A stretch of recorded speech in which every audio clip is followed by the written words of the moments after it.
Good morning. Here are the video instructions for drawing the Paul Klee cat. I'm going to show you in Sharpie, but I would use pencil first. We don't want to waste our good watercolor paper, so we're going to sketch first, but for the video I'll show you just in Sharpie.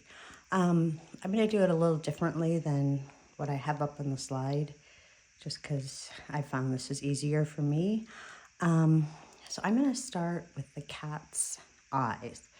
And I want you go all the way out almost to the edge of my paper. So think about where your cat will be centered. You don't want something really small right here. You want to have it fill the paper like the example. So I'm going to start with the cat's eyes about 1/3 of the way down. So maybe about 4 finger places. And I'm just going to do the curve at the top of the eye. And they're not really round, they're more flattened out ovals. So I'm not going up really high, kind of a low curve here. And then they don't have to be perfectly symmetrical. His painting is not, but you do want to think about trying to keep these relatively the same size. So I've got the top of the eye here, and then I'm just gonna make that same exact shape underneath. So now I have my cat eyes, and this is really the focal point, what you're looking at the most in the painting to me. I think the eyes stand out the most.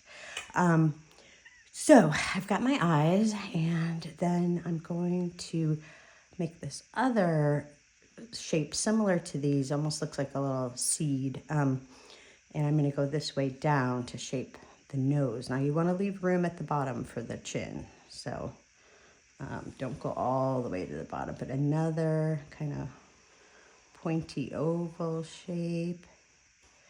And if I had an eraser, I could fix that, but that's okay.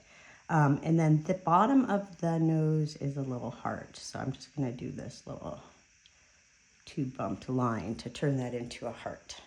Okay, so I have my eyes and my nose. Now I want to do the sides of the head. So they're going to come down from the nose and back up like a W almost. So I'm going to go down a little bit, and we want to leave room down here.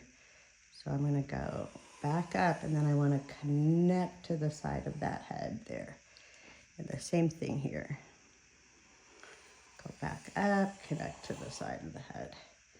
Then for the ears, I'm going from this point and connecting them all back down to this point here.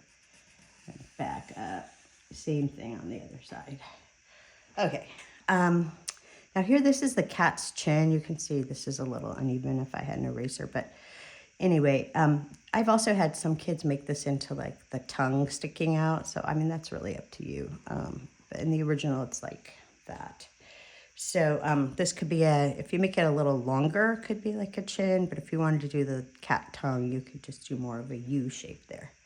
Okay, so I've gotten my cat face pretty much in there. And then the pupils are not circles. They're more oval. So go and right about in the center, 2 ovals for the cat's eyes.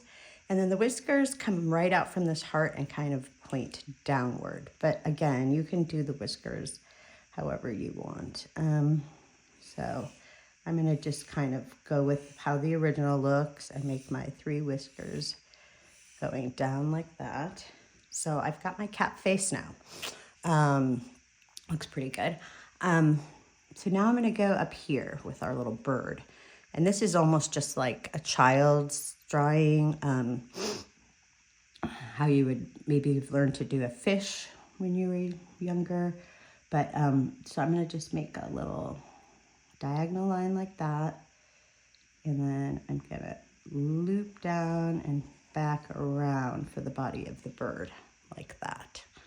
You could also just draw a triangle and an oval. I'm just doing this because it kind of looks like that's what the artist might have done. But any kind of little bird shape up here. So a triangle with an oval body, The feet are just kind of sticks with little V's. And then he's kind of got a head like that. Again, you could just do a circle. And I gave it a little eye. And then in the original, there's a little circle right above the bird. I'm not sure why. I could talk about that today. So that would be it. And then from here, you want to get your watercolors, your oil pastels, crayons, markers. I think this looks really good painted. We've been doing this with some of the second graders this week in my class. The one thing I would suggest when you paint is to fill up the paper. Don't leave any white showing except for maybe the white on the cat's eye. So you want to fill the whole thing with color. And I really want you to just experiment with your painting on this. You've learned a lot of different watercolor techniques this year, so you can kind of just see, you know, which ones you like. Play around with it, have fun watercoloring this. It could be purple, blue cat, I don't care what color. Just be creative. There's some student examples you can look at in the slides that they used all different colors. So there's really no wrong or right on how to color this in. But this is how you do the drawing, and I'm excited to see your art.